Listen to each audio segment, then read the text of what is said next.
Assalamualaikum warahmatullahi wabarakatuh. Alhamdulillahil wahidil qahar, al-azizul jabbar, al-mukawwirul laili ala nahar. Assalatu wassalamu ala asrofil anbiya'i wal mursalin wa ala alihi wa sahbihi ajma'in, amma ba'd.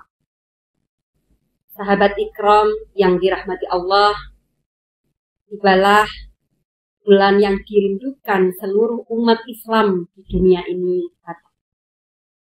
Dalam perspektif Islam, bulan Ramadan adalah bulan yang sangat mulia, di mana bulan ini dipenuhi dengan rahmat Allah, sekaligus dinamai juga dengan bulan yang penuh maghfirah, di mana ampunan Allah nyata ada di bulan Ramadan.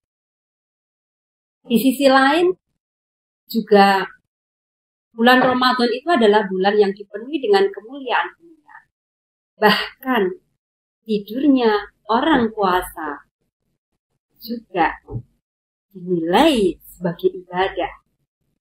Apalagi ketika umat Islam yang sedang berpuasa justru semakin produktif dalam aktivitas-aktivitas sosial.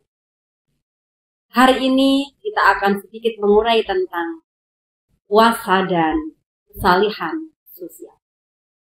Dalam surat Al-Baqarah ayat 183 disebutkan, A'udzubillahi minasyaitonir rajim. Bismillahirrahmanirrahim. Ya ayyuhalladzina amanu kutiba alaikumussyam kama kutiba alal ladzina min qablikum la'allakum tattaqun.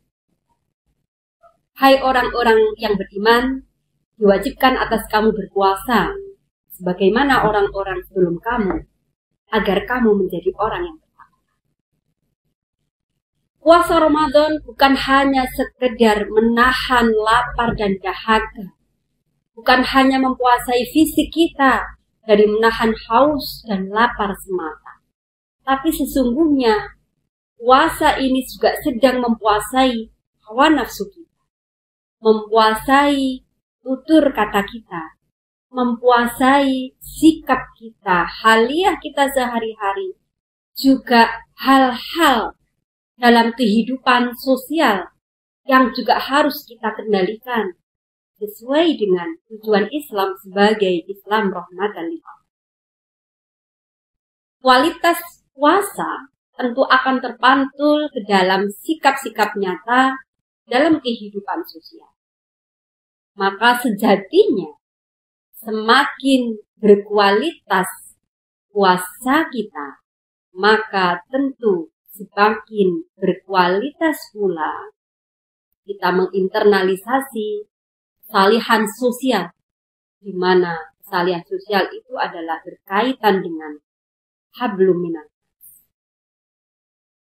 Setiap ibadah yang kita lakukan akan memiliki dua nilai, yaitu nilai sebagai kesalihan individu secara pribadi yang berhubungan langsung dengan Allah, hablum minallah, dan kesalihan sosial yang berhubungan dengan sesama manusia, sesama makhluk, atau dinamai juga dengan hablum minan nas, ada juga dengan hablum minal alam, dan semuanya ini tidak bisa kita pisahkan satu. Sahabat ikram yang dirahmati Allah, dalam kesempatan berbahagia ini menuju derajat muttaqin, orang-orang yang bertakwa, tentu butuh proses yang mahal, butuh proses yang tidak sederhana.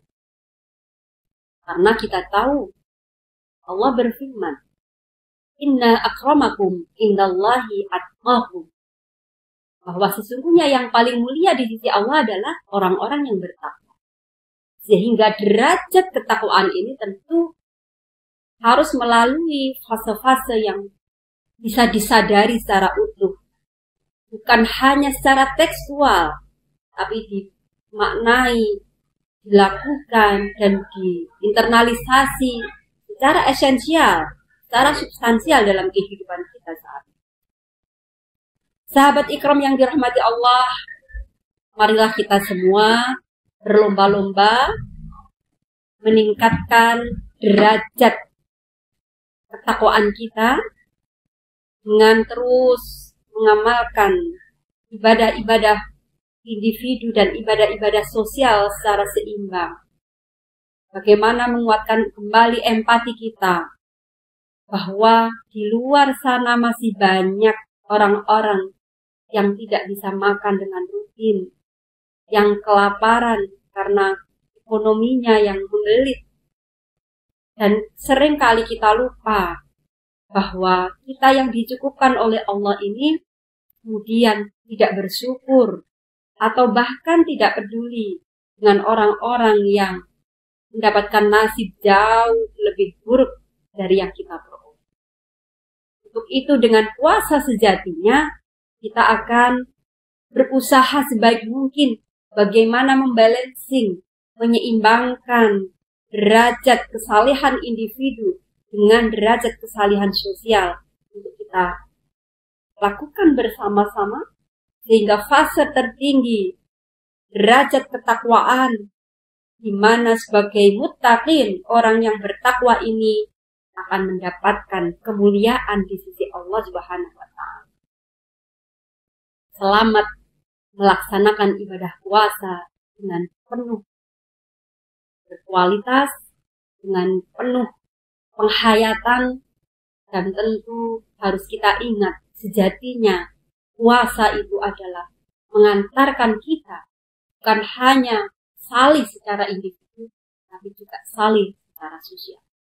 Mudah-mudahan kita bisa menjadi orang-orang yang takwa, mencapai derajat tertinggi sebagai muttaqin, dan kemudian kita akan masuk dalam golongan orang-orang yang mukhlis dan golongan orang-orang yang muhsin, sehingga kita mampu keluar dari Ramadan nanti, selesai dari Ramadan nanti, kita akan menjadi manusia yang lebih baik dari sebelumnya. Sahabat ikram yang dirahmati Allah, mungkin ini yang bisa saya sampaikan. Puasa dan kesalihan sosial adalah tujuan yang tidak bisa ditahan. Wa akhiran, wallahu muwaffiq ila aqwamit thoriq. Wassalamualaikum warahmatullahi wabarakatuh.